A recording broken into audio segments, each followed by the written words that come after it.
10মান মই তাৰমানে কিবা এটা কাৰণত ঘৰত গৈছিলোঁ। তেতিয়া মোৰ ভাগিন আছিল দোকানত। তেতিয়া ভাগিন থাকোঁতে এটা অচিনাকি মহিলা মানুহ এটা আহিছিল। অহাৰ পিছত লাভা মোবাইল খুজিলে ভাগিনাৰ পৰা। খোজোতে লাভা মোবাইল এটা ওলাই দিওঁতে 30 ছেকেণ্ডৰ ভিতৰত মানে মোবাইলটো ইয়াৰ পৰা এটা মোবাইল আছিল অপো A18। 30 ছেকেণ্ডৰ ভিতৰত মোবাইলটো চুৰি কৰি লৈ গ'ল। তাৰপিছত মই কি কৰিম, তাৰপিছত CC কেমেৰা ভাগিনাক সুধিলোঁ ইয়াৰ পৰা মোবাইলটো কি হ'ল। তাৰপিছত সেইটোতো নাজানো। তাৰপিছত মই CCTV ফুটেজটো চালোঁ। ফুটেজটো চোৱাৰ পিছত অচিনাকি মহিলাটো দেখা পালোঁ। কিন্তু এতিয়া হেৰি মিডিয়াৰ আমি সহযোগ বিচাৰিছোঁ আৰু নাই চিনি নাপাওঁ। তাৰপিছত মানে কি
প্ৰায় 10মান মই তাৰমানে কিবা এটা কাৰণত ঘৰত গৈছিলোঁ।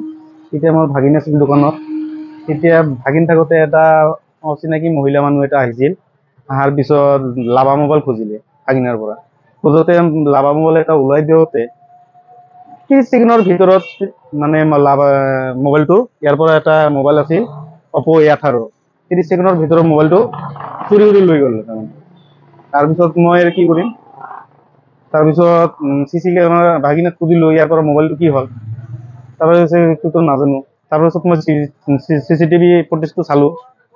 ফুটেজটো চোৱাৰ পিছত অচিনাকি মহিলাটো দেখা পালোঁ। কিন্তু এতিয়া হেৰি মিডিয়াৰ আমি সহযোগ বিচাৰিছোঁ আৰু নাই চিনি নাপাওঁ। তাৰপিছত মানে কি